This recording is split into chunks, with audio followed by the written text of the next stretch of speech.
Comment ça va pour vous? Je voulais vous poser une question, savoir si, comme si vous êtes arrivé d'avoir des fourmis, des souris, des écureuils, bref, ce qu'on appelle des parasites. C'est vrai que parfois, on va d'abord s'occuper de les faire sortir, de les enlever de là.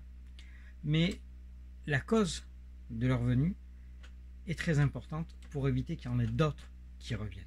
Donc, au travers de différentes vidéos, je vous invite tout simplement à comprendre le phénomène de ce type de parasites. Qui sont-ils? Comment agissent-ils? Et de savoir comment on va les enlever de là et comment faire pour trouver leur venue, par où ils sont venus. Alors je vous laisse avec les prochaines vidéos et je vous souhaite une bonne continuation et vous dis à bientôt avec d'autres vidéos sur d'autres sujets.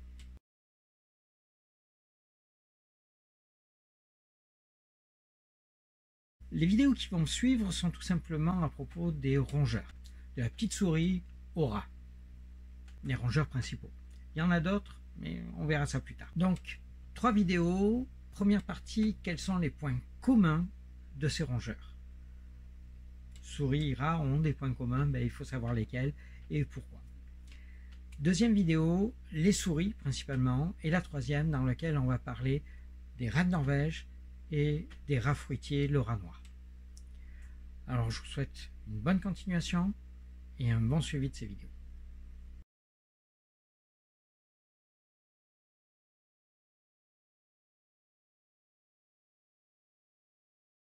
Les rongeurs. Donc on a dit qu'il y avait principalement les petits rongeurs du type souris ou des rongeurs un peu plus grands du type rat.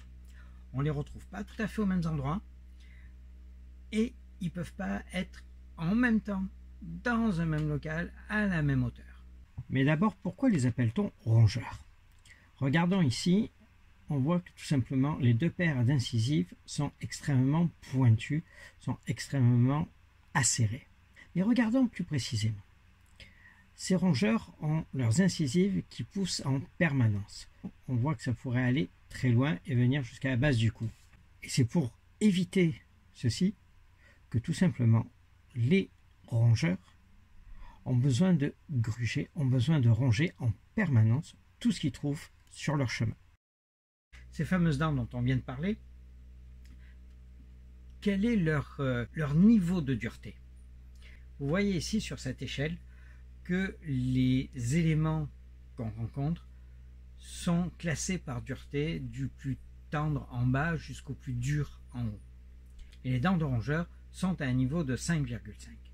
Donc vous les voyez ici, tout ce qui est en bas de ce 5,5, les rongeurs vont pouvoir les gruger, vont pouvoir ronger ça, vont pouvoir endommager, et tout ce qui est au-dessus va tout simplement endommager les dents, vont user les dents des rongeurs, et à ce moment-là, vont assurer leur sécurité, leur survie.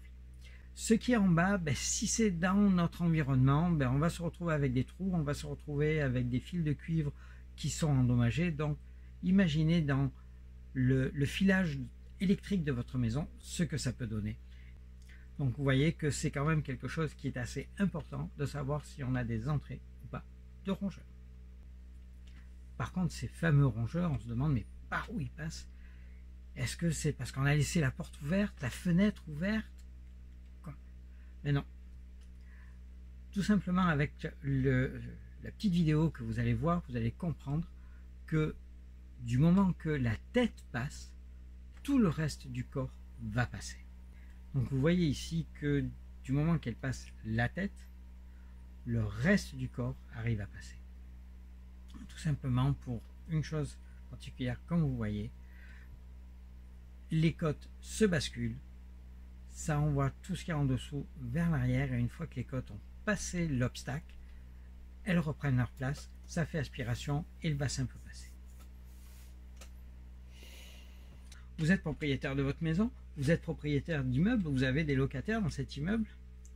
Savez-vous que à peu près 35% des incendies qui sont de cause indéterminée sont dus à la présence de rongeurs, sont dus à une intervention de rongeurs, donc un fil qui a été coupé.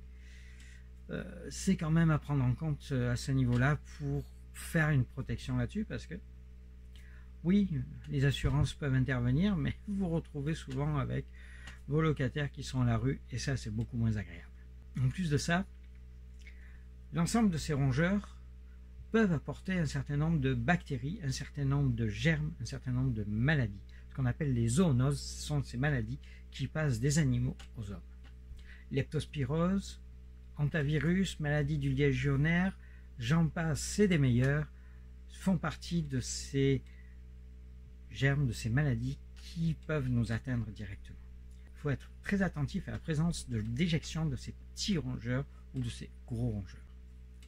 Surtout, lorsque vous voulez les enlever, une chose qui est extrêmement importante, c'est avant d'aller prendre un balai et d'aller les ramasser, c'est tout simplement de les arroser. Pourquoi arroser? Pas tremper là, non, humidifier. Ça va garder toutes les poussières au sol et vous allez pouvoir les enlever avec votre aspirateur ou avec votre balai, et ça évitera que ces poussières-là puissent partir en l'air et que vous les respiriez et absorber ces germes qui risquent de vous rendre malade. Parfois, au niveau de la cuisine, on trouve directement derrière le réfrigérateur, derrière le fourneau, des déjections, des petites crottes de souris.